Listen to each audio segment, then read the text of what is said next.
2019 Moultonborough candidates night. A couple of things. First, you just join me in the pledge of allegiance before we get started.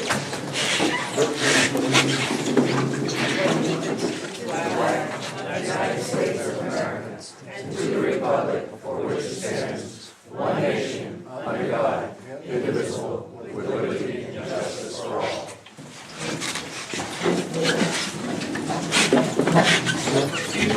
Few ground rules. What we plan on doing is hopefully give each candidate up to 5 minutes to speak. I'm going to be standing right behind them, and if I start walking a little bit close to you, you'll know that you got about a minute or so left. Then when one case 3 candidates speak, after they're all done, then we'll entertain questions from the audience. We have a wireless mic that we will find someone to volunteer to bring the mic around. Have a volunteer that can pass the mic off as folks that have questions. Sally Carver, thank you. We will start tonight with a brief presentation from Planning Board Chair Scott Bartlett on zoning, Article 2 on the warrant, which is the zoning ordinance amendment. Article 2. Scott, do you want the other mic? What's that? Do you want the other mic? No.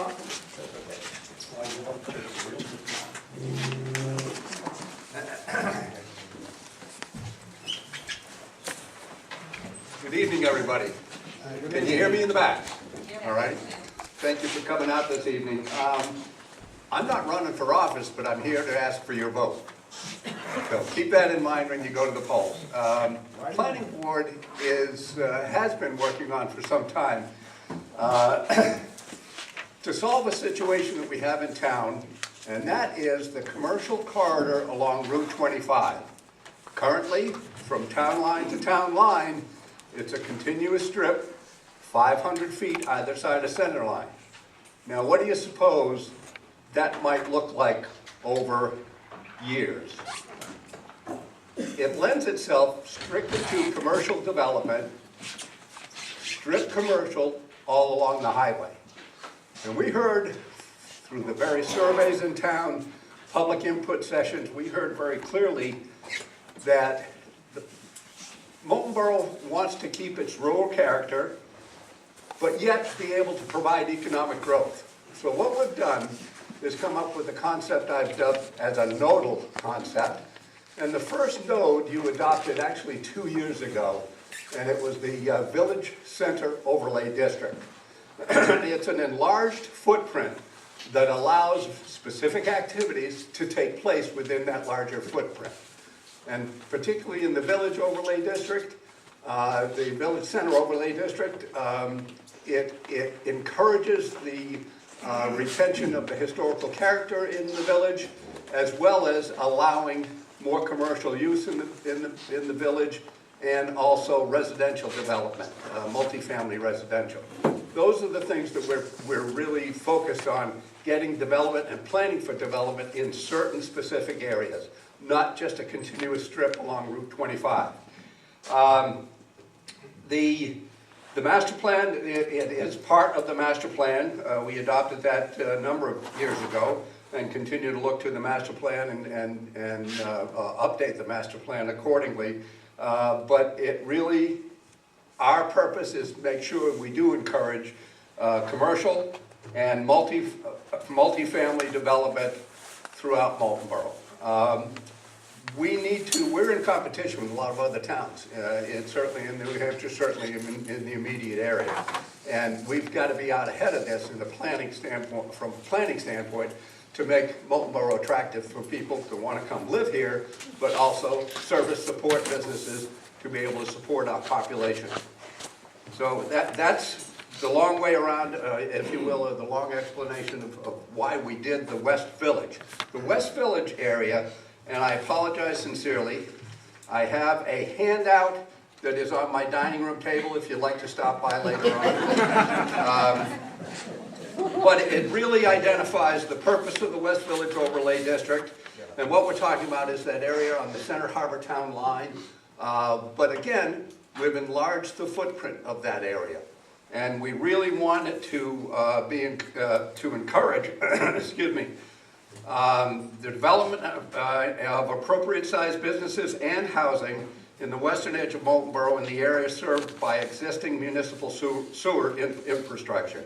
The development shall be consistent with the existing character of the area and the adjoining Center Harbor Village area. So we're focusing on that area as our next node in this nodal concept. Logical question, what are the other nodes? We'll be looking at Greens Corner. We'll be looking at an airport area technology node, perhaps. In between, what we want to do is preserve those areas that give us the rural character, excuse me, the nice village out to the mountains, the nice views of the water, and so forth.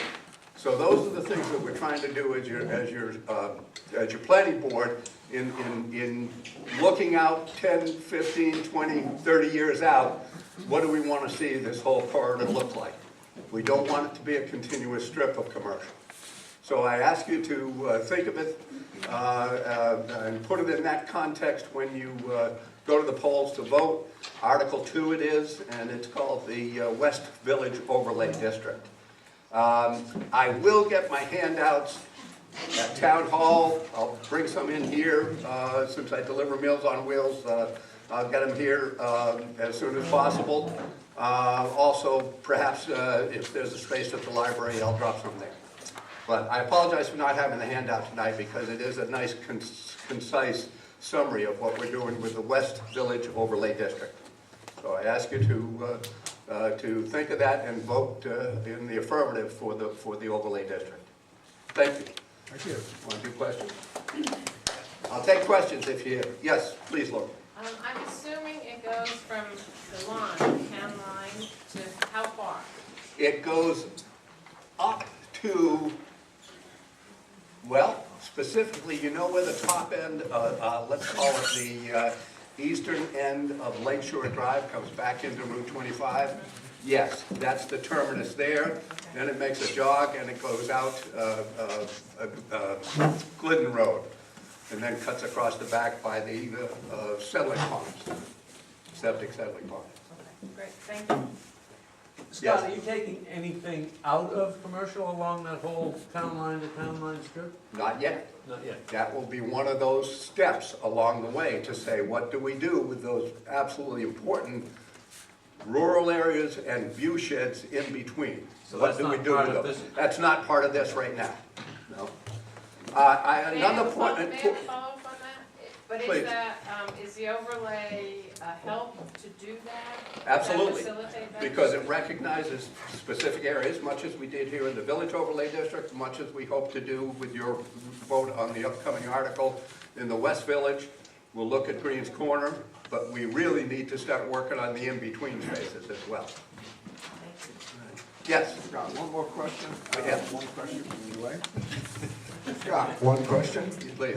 The existing commercial zoning is plus or minus 500 feet from either side of the center line of the road. Yes, it is. That doesn't encompass the entirety of some of the lots that are on the road frontage. Does the new overlay district include the entire parcels of land that abut the road? It does, as the parcels are now identified on the zoning map. Yes, it does. And historically, even though a commercial has gone into a lot that might be split, that 500 feet might split the lot, it's been acknowledged that, gee, the commercial use would get a exception for that. Having sat on the zoning board for a while, we do see cases come in Yeah, that are trying to do something commercial in the non-zoning, non-commercial part of the Portion. parcel of land, and it still comes before the board. Yes. Adjudicate yes, something like that. absolutely. Just a- Yes, sir. How far up 25 towards the village does the sewer line presently run? You know the log building just this side of Trucon Yes. comes right to there. Okay. But there is a piece that also goes out to Lakeshore Drive, and that needs to be built on. One of the criteria on the list, this handout, and I hope you'll stop by and pick it up at one of the locations I mentioned, the handout has the list of uses that would be allowed here, those that will require a conditional use permit. But one of the criteria that we would judge the use for new development, excluding single-family residential, shall be required to be connected to public sewer. That's what makes that area very, very attractive in the West Village. Question? Yes, please. Scott, let me just make sure I'm understanding this right. The whole strip from Center Harbor to the library is right now commercial? To the Sandwich Town line. It's Okay. all commercial. So what you're doing basically is enlarging the width of that first chunk, the west chunk? Correct. As we did here in the village. Okay, so that's the only change really, is you're making it a little wider than it is? Correct. And establish the list of permitted uses and those that require a conditional use permit. Okay, thank you. Anything else? Yes, please. Scott, is that list on the website? It is. It's also on the website. Where would we find it? It's actually under the posted, well, I've seen it in 2 locations now. The criteria is under the planning board website, under posted articles for this year, for 2019. Thank you, everybody. Any questions, I'll be here.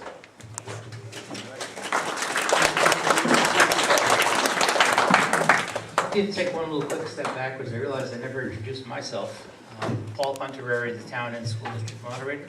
That probably would be nice for those that don't know me. And also to thank the Lions Club for their hospitality, getting the room set up and having coffee and refreshments. And I think I took my paper with them. But Yeah, I did. Come on the dining room table. Yeah, I wanted to see how good you really were. There you go. First speaker, this is not a contested race, but I'm kind of surprised because supervisor of the checklist is an exciting, I'm surprised we don't have 5 people fighting for this one position. But I will say it's a position that we should be thankful for because that is one tedious job. It really is. And maybe Marie can explain a little bit about that when she comes up and speaks to us. It's Marie Samaha.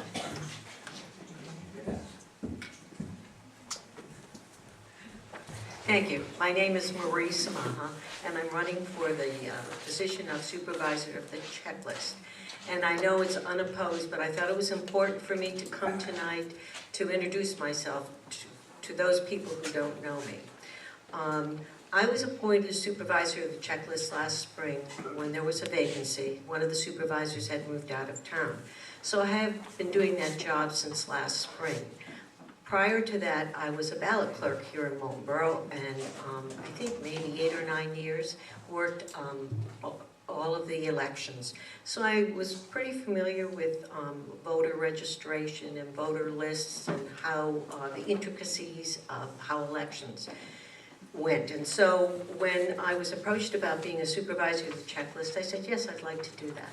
It can be tedious at times. It's detailed work, computer work, but I like that. And I like being able to reconcile things and make things come out right. Prior to this, before I retired, I was an elementary school teacher and principal, so I've had some experience with Children? I wasn't gonna say that. Young adults? Just experience with different situations and how to work things out through the computer and that type of thing. So I've already attended 2 trainings, okay, and I've gotten great support from the other 2 supervisors, Lori and Sally. They've been very patient with me. And so I'm looking forward to continuing in this position, so I ask for your vote on March 12th. Oh, before I forget, if you have not registered to vote, you have to register to vote before or on March 12th, because after that you can't register to vote in the town elections, okay? At town meeting. Town meeting. Thank you. Any questions for Marie? All right, you're safe. We're going to move on to the school board candidates. So we're doing this alphabetically, but at least one of the candidates is not present. Is Patrick Hart here? You are. Okay, hang on one second. Sorry, just wanted to make sure you were here. I have a statement from candidate John Tolman, and I'd like to read it for you, and then we'll go back in alphabetical order. To the voters of Moultonborough, it hardly seems possible that 3 years have gone by since you graciously supported my candidacy and elected me to your school board. With 6 years of total service to my fellow citizens under my belt, including 3 years as a selectman, the decision whether to run again was not taken lightly. However, given the addition of new personnel this year in several administrative positions and the exciting work that the district is currently undertaking, I felt I wanted to continue to be a part of that vision if the voters will have me back. Many of you already know me and are quite familiar with my record and philosophical viewpoints, whether serving as your selectman or school board member. What I write or say here probably won't have much effect on how you will vote on March 12th. If I am re-elected, I will continue my practice of trying to be as well informed as possible on the issues, being thoughtful and deliberate in making decisions, and treating those around me with respect. As only the second Moultonborough Academy graduate to serve on the school board, I consider it a great privilege to have served you and help support the great work that goes on in our district. If the voters decide to return me to office, I will thankfully continue to espouse those values and continue that work with our excellent team. We have an outstanding school system, not just as judged by our own biased opinions, but as viewed by our peers throughout the state. We have fellow school districts whose teachers and administrators are reaching out to us, asking to come into our classrooms to observe how we do things here in Moultonborough, so that they can take that knowledge back to their districts. We have teachers being recognized at the state and even national level for their talent, dedication, and commitment to educating our students. Are we perfect? Of course not. But we should always be striving for that lofty goal, and it starts at the top with a board that demands accountability, provides the tools to achieve success, and makes sure success is applauded and appreciated when achieved. The visionaries in this town that did the yeoman's work to establish our own district almost 40 years ago wanted to provide schools where our students could have the same opportunities as those in larger districts, without the negative aspects of those large schools. They knew it would be a difficult path and not without cost, but they also knew that the youth of Moultonborough were worth the effort. They also knew then, what I know now, the only way to successfully provide that education was with the support of the community. We are extremely lucky here in Moultonborough to have the financial support that we have for our schools. I think sometimes there's a feeling among some taxpayers that there is a lack of appreciation for the financial support we receive, whether it be the board or staff or even our students. I can tell you that there is a tremendous amount of gratitude amongst all for the advantages we have here in Moultonborough, reflected both in their actions and their words. While it is always a struggle to balance providing the very best we can for our students with the financial impact to our citizens, I can tell you that your investment is providing results. One of our staff has been credited with saying that we are really trying to do here in Moultonborough is graduate students who we would be happy to have move in next door to us when they are 30. I couldn't agree more with that sentiment. I would be honored, and I will continue to work hard for the voters of Moultonborough if you vote for me for the school board on March 12th. Thank you, Jonathan W. Tolman. Okay, so now we will move on to Mr. Hart.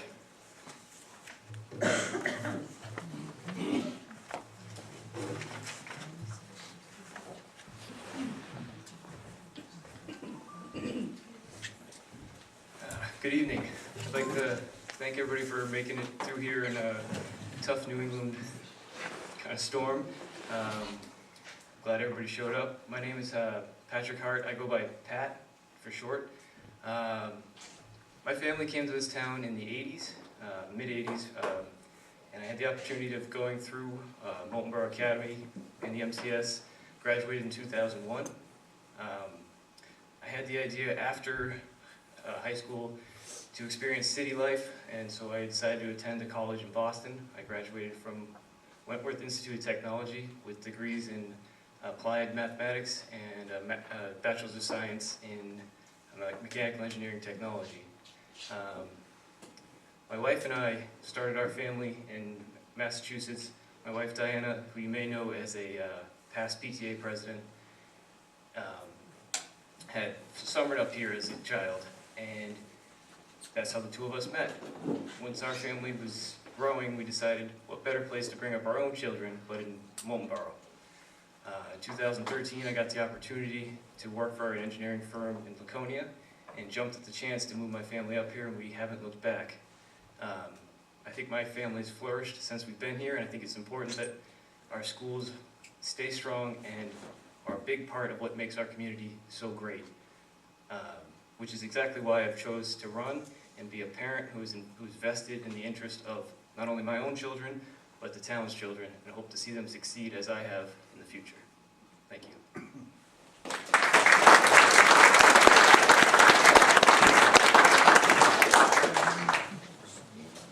Heidi Kresmer?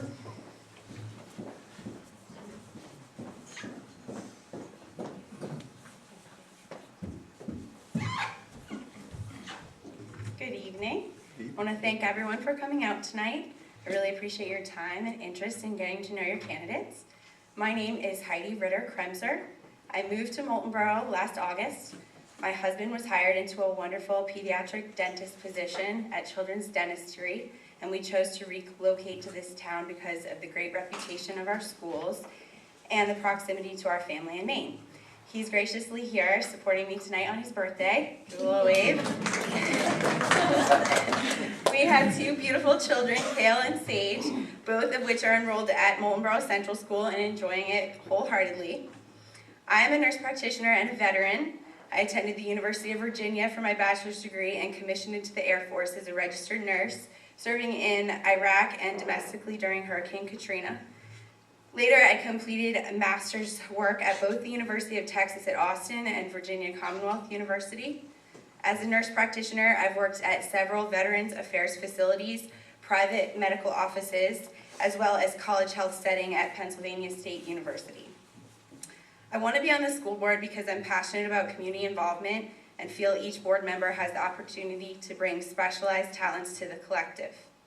My skills include leadership training in the military and unique knowledge of health, wellness, and safety integration. Every parent and educator wants what is best for our children, and holistic wellness is a prerequisite for growth and learning. I would oversee and advocate for your children universally, but take particular interest in this regard. Throughout my advanced nursing career, I've frequently been involved in complex decision-making affecting health and well-being. I choose to seek out comprehensive information before making decisions and also study how to be aware of my own biases. I would welcome feedback from all members of the community. Additionally, I'd be cognizant of our small town population, trends, and mindful of responsible stewardship of town resources and tax revenues. Though my background is in healthcare, I feel there are several common threads that translate well to this setting. Multidisciplinary teams seeking new strategies for evolving community needs are not new to me, nor are privacy, funding, or social issues. I am prepared to address concerns such as declining enrollment, school choice and/or donor schools, budget demands, and the need to ensure quality education in dynamic new ways. Please consider voting for me on March 12th.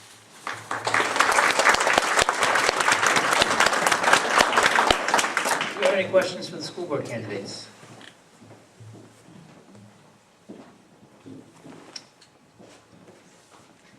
Mr. Austin, hang on. Do you have a question, Hollis? Actually, a couple of questions. Speak into the microphone so we can hear you.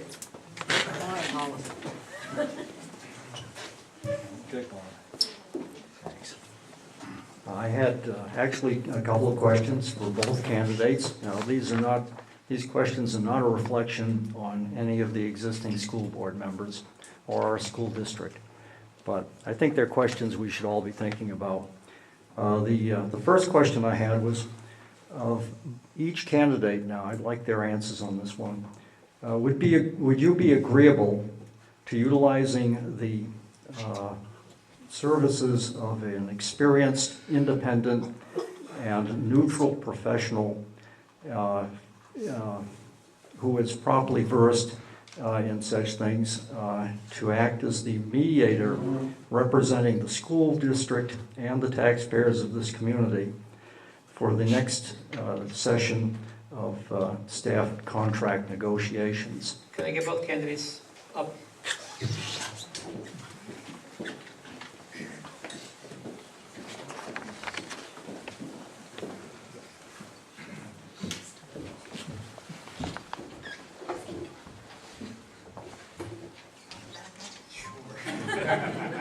I guess I'm not sure how to respond directly to that, as I haven't had an experience having to negotiate. If it was the collective group wanted to come together and agree on something like that, I wouldn't step in and say that we couldn't, if that was what the school board wanted to choose to go forward with. Just to piggyback off that, I think having not been on the school board, we're not privy to all the information that would need to go into making that decision. I think that people look at negotiation and sometimes third party as being a benefit, but I think there's downsides as well. And I think finding a moderate ground for that and assessing it with all the information would be crucial. All right, thank you both. I appreciate your thoughtfulness, and I think this is something we should all keep in mind as a possibility for the future. My second question was, do you each, I'm asking this of each of you, do you support school choice for all children or only those whose parents can afford it?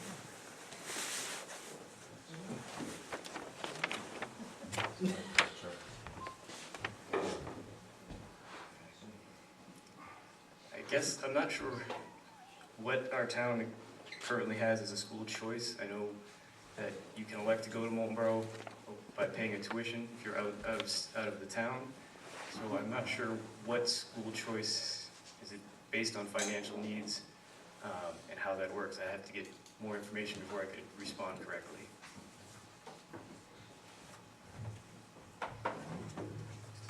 So, as I understand it, people think about school choice as impacting smaller schools negatively because it can take resources away from, what we have going on, which is valuable.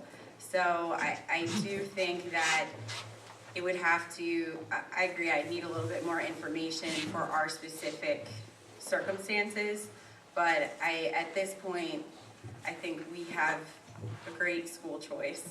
So maybe we haven't had to think about it, or at least I haven't yet, beyond my experience. But I'm certainly willing to do that, and I can find answers. Again, thank you very much for your honesty. Any other questions?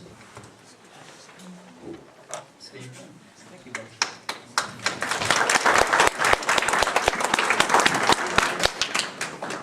So onward to the selectmen candidates. First, Chuck McGee.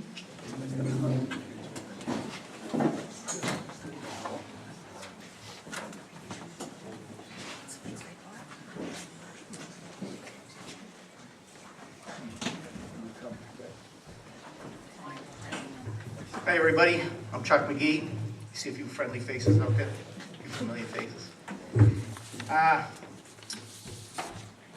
In 2008, my wife and I decided that it was time to begin looking for property in New Hampshire, move back here from Rhode Island. And I always, as a native in New Hampshire, I grew up in Twin Mountain, actually. I was born in Littleton. I always liked the lake area, so we started looking at properties in towns.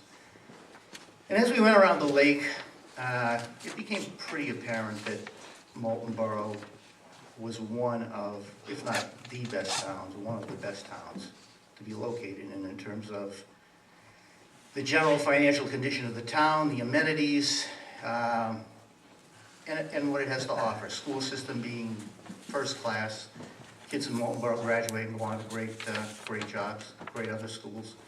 And fortunately, as luck would have it, we did end up buying a house here.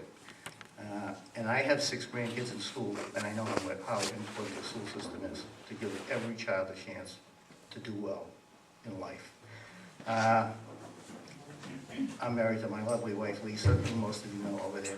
A much nicer person than me, by the way. And a Marine Corps veteran, and I'm a registered Republican and a fiscal conservative. People sometimes misunderstand what fiscal conservative means. Fiscal conservative does not mean that I don't want to spend money, I don't want to see things change, I don't want to see things get better. However, it's unrealistic to think you can spend money indiscriminately or without some responsibility. And we've done a pretty good job here up to date in Moultonborough. Right at this point, you're going to look at the, if you took the handout I gave, you'll see the budget at a glance. This year we're showing a $680,000 budget increase. And up until this point, it's held pretty steady. But we're going to have a $680,000 increase in the town budget. And the school system, with the CBA agreement, if it's ratified or accepted by the town, is going to be about $700,000. So you're looking at somewhere in the vicinity of $1.4 million in increased spending next year. And I'm not saying we shouldn't spend that money, but I think we have to take a long, hard look and make sure that as we go forward, we make sure every single dollar that we spend is necessary. And I'm not saying that hasn't happened up to this point, but it does concern me that we're increasing spending at this rate. I started, up until 2016, I really didn't spend a lot of time focusing on town politics. The town was run well, everything seemed to be going along great, and the previous community center project really got my attention. And I started to pay a lot more attention to town politics. I noticed that some of the projects that are proposed continue to be proposed over and over and over again. We ran the sidewalk projects up the flagpole a few times. We voted $80,000 for studies. I guess we used the money. I don't know what that money went for. I don't know if it accomplished anything, but I believe, according to everybody, it's gone. And it's not a lot of money, but $80,000 at a whack adds up.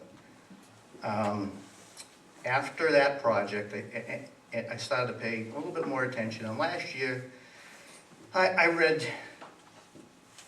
the selectmen's report, and the chairman said we're lacking facilities that the residents want and have committed to. And I said to myself, what exactly are those? And as we're going forward now, I'm finding out that, as we've seen, we have another community center project on the boards, again, for $6 million. Or actually, it's going to be somewhere in the vicinity of $6 million. It could be $7 million, or it could be a lot more. I'm running because I'm concerned that we're not listening to the majority of the voters. When you vote down projects once or twice in the community, and I constantly hear, we need to represent the whole community. Well, we need to represent the majority of the community who vote, and the majority, when they speak, you need to listen to them. They voted down the last community center project by a majority vote, to say nothing of the 2/3 that you needed for the bond.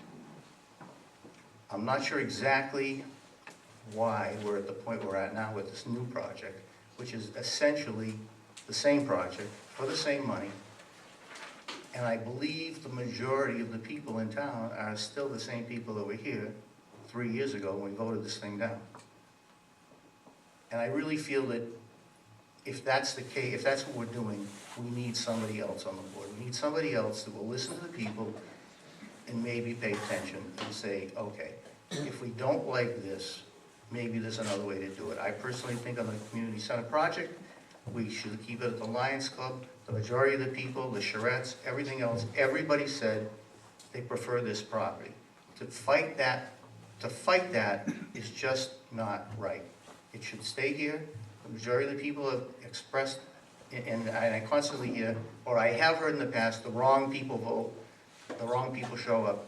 The people that show up are the people that show up, and they voted, and they said what they said, and they all want it here. I personally think it should stay here. If you read my articles in the paper, my letters in the paper, I've said, I happen to like this property, I think it's a great place to have the community center, I think it would look great. I'm not sure why we're not doing the two-phase approach, which we should have done, in my personal opinion.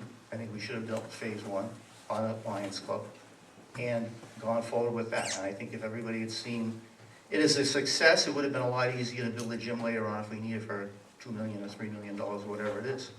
Going again and bringing it back again is just wrong.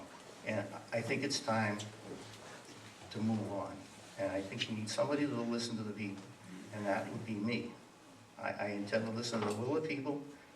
I will absolutely respect them. I don't have an agenda, and if you give me a vote, I hope I can do that for you. Yes.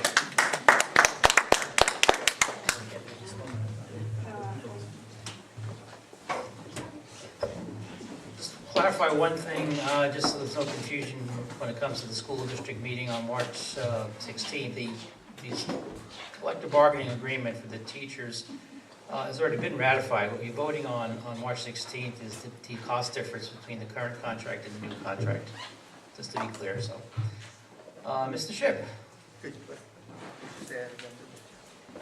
the collective bargaining agreement has been ratified by the school board. Correct. It's the cost difference that we're voting on March 16th, not the actual contract. Okay. No other questions? No. Two questions.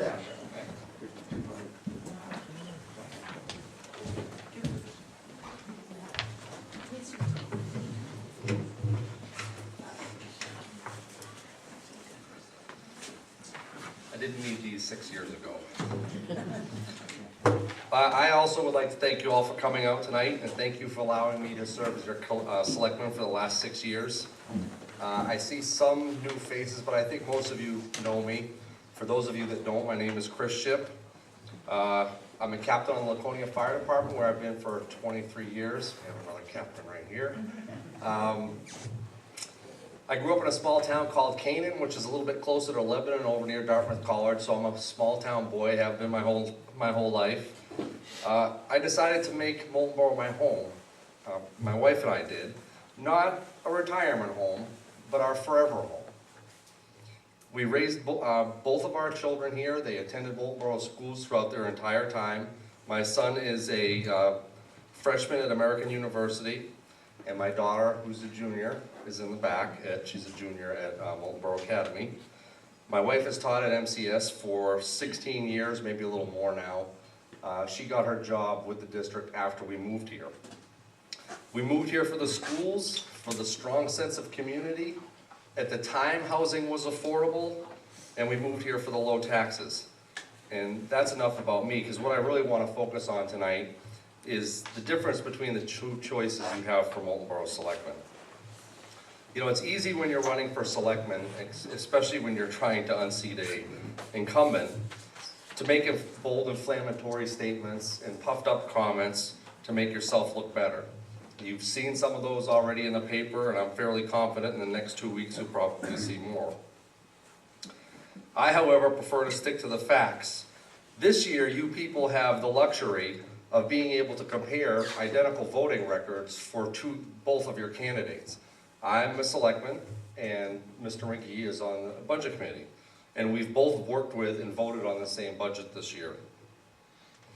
If you're not familiar with the budget process for Moultonborough, basically it starts with department heads. The department heads formulate their budget, then they bring it to the town administrator. The town administrator puts his touches on it, and eventually it comes to the Board of Selectmen and the Advisory Budget Committee. We have several joint meetings, workshops, public hearings, but the culmination is we eventually vote on the budget. And this year we voted on 16 warrant articles that basically make up all the expenses of the town. Of the 16 warrant articles, Mr. McGee and I differed on 2. That's 12%. I was pretty surprised considering, you know, how apparently things aren't going well here in town when it comes to spending. 2 things. I also found it interesting that both of the articles we disagreed on pertain to one thing. That was the community center. It should be noted that on the town operating budget, we voted exactly the same. And I think when we discuss the two issues the two warrant articles we didn't vote the same on, it becomes a little more evident what our philosophical differences are. Whenever I make a decision, any decision, I do listen to the people. And Mr. McGee mentioned that we all need to listen to the people. I do listen to the people, except I listen to all the people. My community looks like this.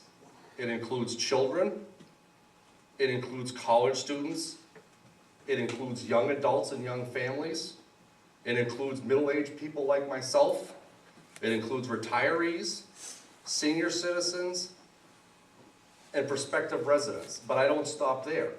When I'm making a community decision, I think of the needs of local businesses, I think of the economic development goals of our community, I think of community development goals in general, meaning the goals we've defined and outlined as a community.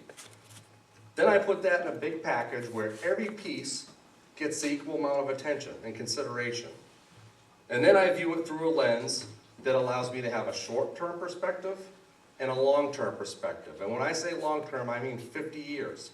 When you're making decisions for a municipality, you have to think 50 years into the future, especially when you're talking about infrastructure and municipal buildings. So, when I look at this community center issue, through that lens that I'm talking about, considering all those issues and all those goals and all those needs, with a clear conscience, I can't come to any other conclusion that we should have a community center, it should include a gym, and it should be built in a location that's going to serve the entire community and also meet our economic goals. That's why I support a community center with a gym. That's why I support it on the Taylor property. It's just that simple for me.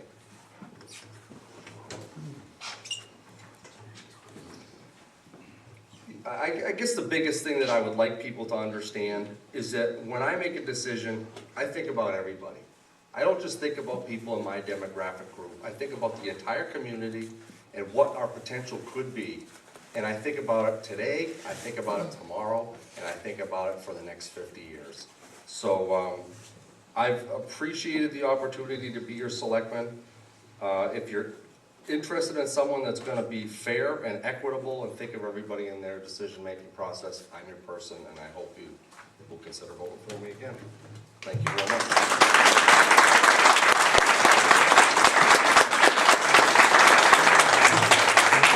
Do we have any questions?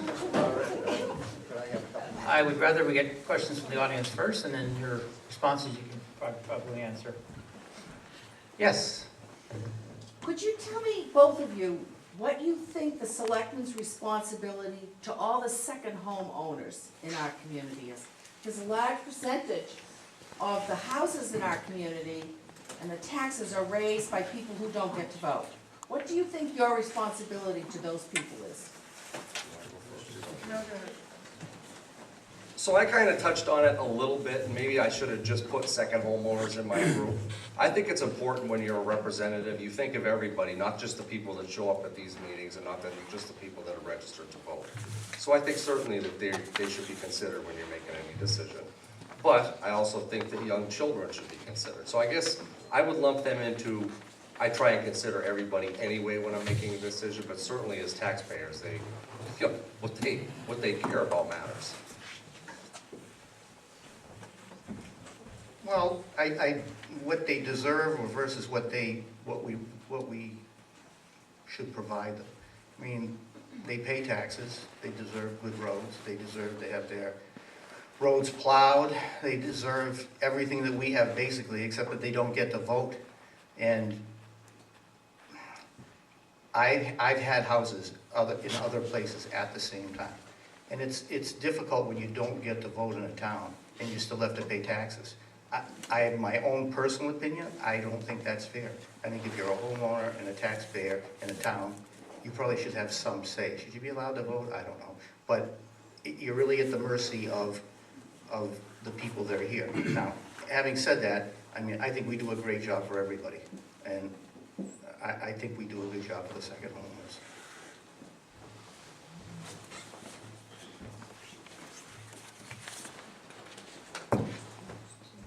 Hi, I'm one of those second homeowners. I've owned a home here since about 1978. 1998. I'm a retired principal from an elementary school in another state. I have a question for you, Mr. McGee.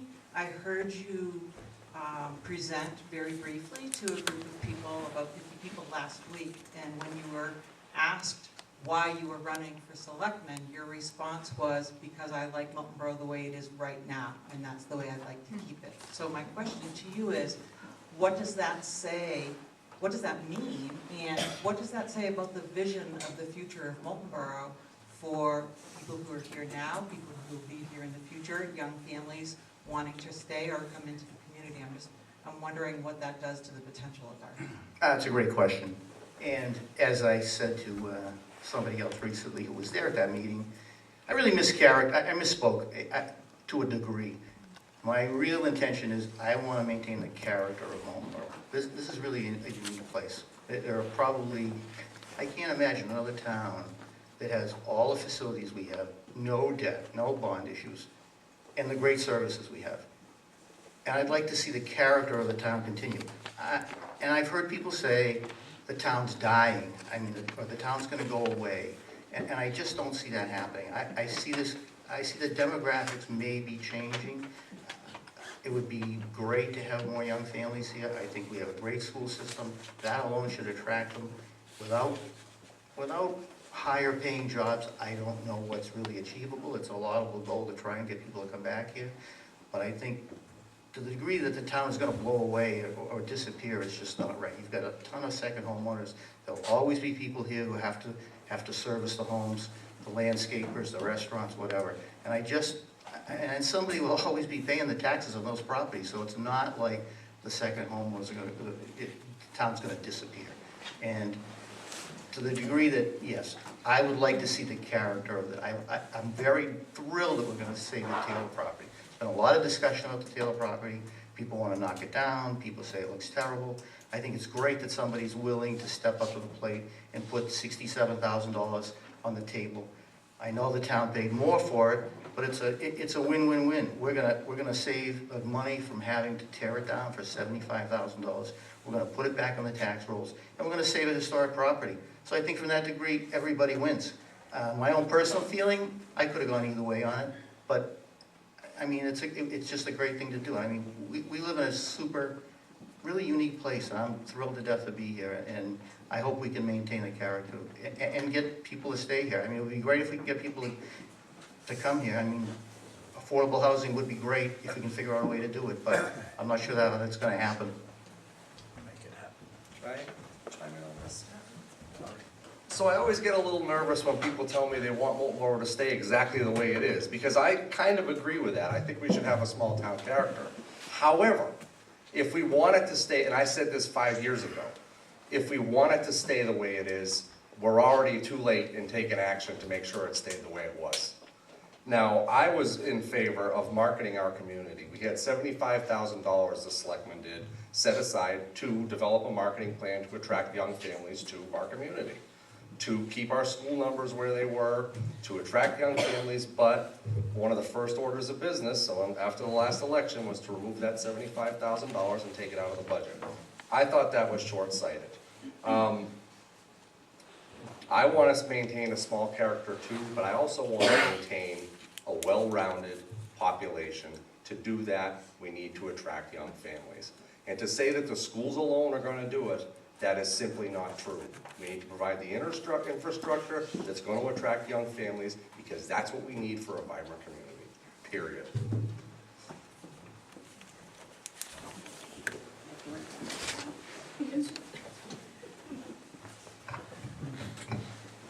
My question is for Ms. McGee. So after reading a lot of your letters in the newspaper and things like that, when you come up here tonight, it doesn't really resemble what you have put in the papers. You talk about everybody. Everybody, we are not all retired. We are not all in our last homes. We are looking for a thriving community for our children, for us during the winter. So you said that you moved here in 2008 and you and your wife bought a home. And Actually, it was 2009. 2009, okay. So 2009, and you just decided that you would be interested in politics here in the town just a year and a half ago. And then you say that you don't have an agenda. Wouldn't your agenda sort of to be on the select board or to be a selectman would be to I'm sorry if I'm saying this wrong, to be for the interest of retirees and not for everybody in the community? Because you say that you don't have an agenda, but it seems like the timing is kind of right on with the community center. And I totally respect the fact that you want to be in politics and in our community and things like that. But, you know, your writings and your letters, they don't reflect families in Moultonborough. They reflect retirees. They reflect, you know, final places to go. That's what they reflect. They don't reflect our community. And what we see on a daily basis is different than what you see on a daily basis. So my question is, when you refer to everybody, is it truly everybody? Is it all of Moultonborough? Or is it what you're interested in? And that is to defund things and not have sidewalks and things like that. There are more little feet coming, and they're just gonna keep coming. We need sidewalks. We need community centers. So who is everyone to you when you say that? Well, I think everyone is pretty much everyone. It's everybody that lives here. As far as sidewalks go, the town was incorporated in 1777. We've lived without sidewalks since then.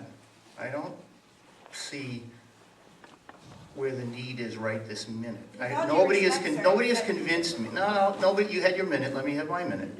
And nobody has proven that we need sidewalks. Nobody has ever showed me any data that we need sidewalks. Nobody has showed me data that we need another gym. I'm not saying we don't need another gym. I'm saying show me, sell me, tell me why you want the taxpayers of Moultonborough to spend the money. That's what I need you to tell. You've had your chance, you made your pitch, and the majority of the people said no. The DOT came here, and I for the last year have attended all of the select board meetings, or the vast majority of them. I sat through the DOT head, or whoever he is, say we can't put sidewalks in Moultonborough. It's just not feasible. So how much more money would you like to put into sidewalks? I mean, I'm not saying we shouldn't have them. I'm not saying we shouldn't have them. Well, yes. Okay. You're the one that said we need sidewalks. Oh, I was just bringing up what your reflection was of what my interpretation of how you feel about our community, and we don't need that. Yes, in 1777, we didn't need sidewalks because we weren't getting hit by cars. Really? People didn't walk in 1777? Of course they did. That's all they do, battle horses. That's all they did. Mr. McGee, listen. Really? You're not answering any questions. What question would you like to ask the question again? It's been voted down. How many times do we have to vote on it? There have been more people to move into the community that would like these things and feel like it's very important for our community. So shouldn't everybody in the community be able to bring things back up and say this is what we need for our community? How many times would you like that to happen? Until it happens. That's the key. Dan, I'll give you the short answer to that. No, I don't agree with that. Keep doing it until it happens. Any other questions? Mr. McGee, you said when you were in your first presentation that you were concerned with the growth of the budget because it's going to be, what, $1.2 million more than last year, including the school and the town? Actually, it'll depend on what happens at town Right, meeting, correct. but it'll be about. All right, so what exactly, because you were on the budget committee, right, is that what I hear? That, what don't you like in the budget?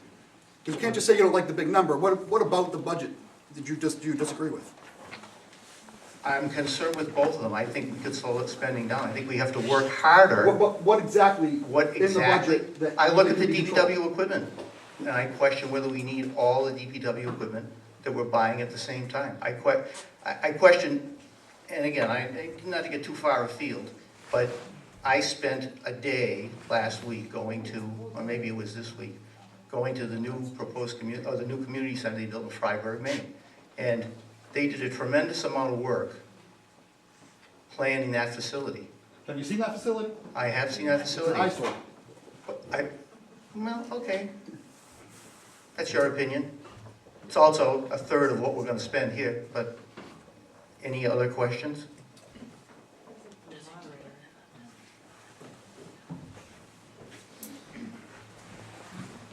Yes, we have a question up here. Julia Bailey, town resident. I have a question for Mr. McGee. When you gave your speech in the beginning, you mentioned the amenities of the town, and you only came up with schools. And in the question posed by the former principal, you said that you liked the town for its great facilities, and I was wondering if you could name those facilities for me. Sure, sure. We have a great rec department. We have a great library. We have the school system. I mean, I think we've got more than most towns have. Londonderry, New Hampshire spends $153,000 on their rec budget. They're a town of 24,000 people. We spend $500,000 and we're going to invest $88,000 in hockey dasher boards for the community. So I think those are all great things. I don't know if that answers your question or not, but. Can I jump in on this one, Julia? Sure. So your question was specifically about facilities. So we do have a beautiful library. We have some nice facilities. We have a nice fire department. We have a nice town hall. But to say we have a nice recreation department is a stretch at best. What we have is the old jail that the rec department operates out of. That's the reality. Well, just can I just Hang on. Do we have any other questions first? Now I know how Vanna White feels.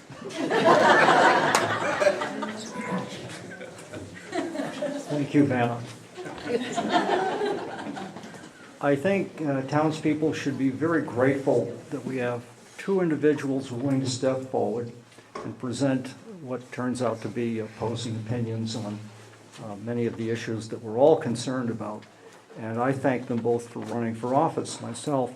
Now, my question has no right or wrong answer to it here, but just for a moment, excluding an emergency situation requiring an immediate response, would your preference be to gradually accumulate the funds required for future big projects, or would you opt for taking the approach of using a loan or a bond to pay for the cost? Thank you.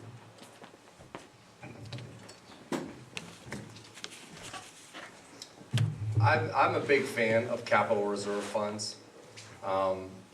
We do that for fire trucks. We do that for a lot of large capital purchases. I think if you're planning in advance, that's probably the best way to go. I think when it comes to like the community center, we've been talking about that since the 80s. We probably should have set something up back then.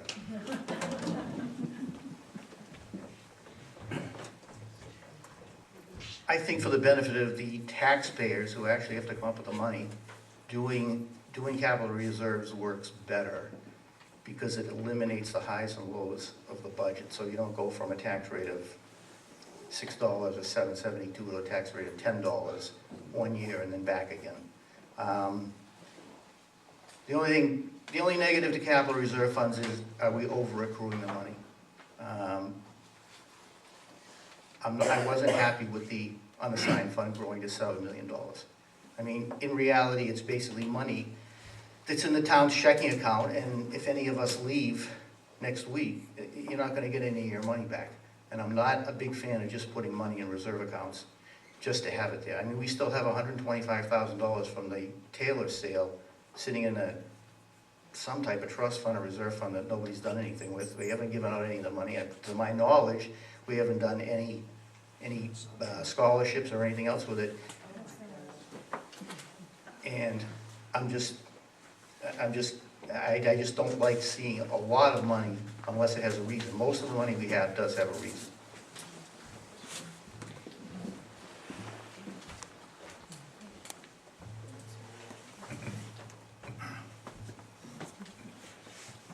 Yeah, you're talking about the unreserved, undesignated fund balance. That's the amount of money that's carried over year after year. Can you reflect on the percentage of the total budget that DRA